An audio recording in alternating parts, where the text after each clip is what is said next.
अगर आप भी चाहते हैं कि विजय श्री म्यूजिक का ऑडियो वीडियो सबसे पहले आप तक पहुंचे, तो लाल बटन को दबाकर चैनल को सब्सक्राइब जरूर करें एवं बेल आइकन को दबाना ना भूलें।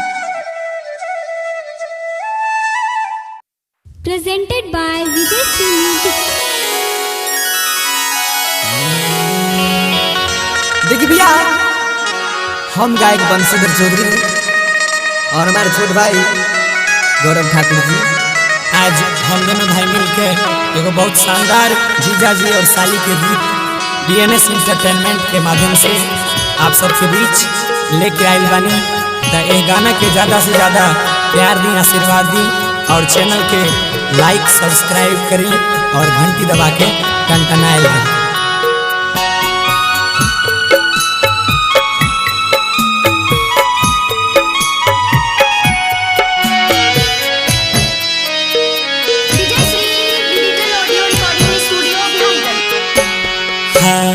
बड़ा रे जतन से साली के पटली रे, साली के पटली रे, से हो साली के सारू लेने जाए।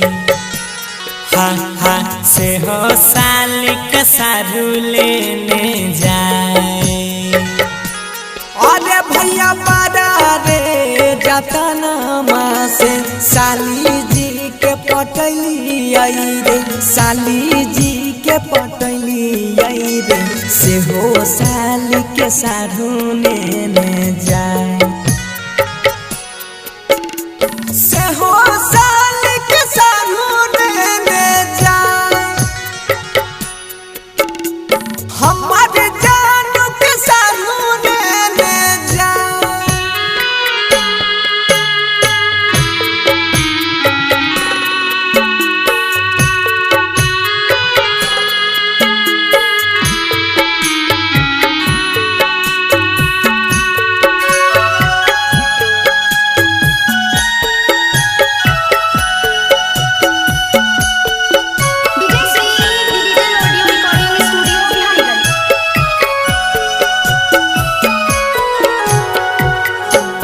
आहो भैया दामी दामी लहंगा चोली किनी किनी दिली हो, लानी लानी दिली हो, सारू सारी पिन्हाई लेने जाए।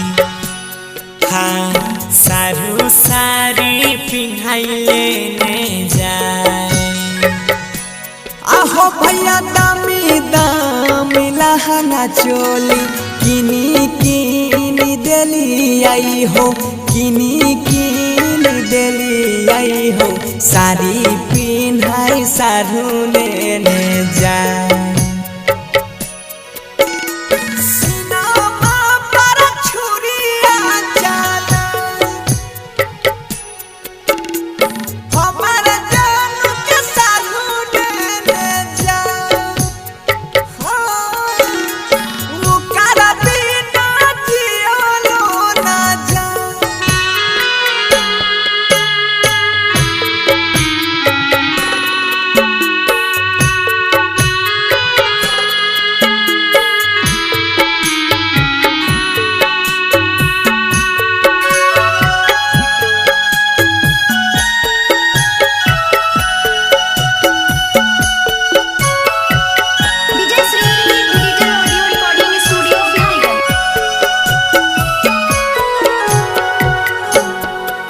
रामा बेकार भेल करल धारल, छुटा लय संगतिया हो, छुटा लय संगतिया हो, ससुरा जाय के जैते सब भुलाए।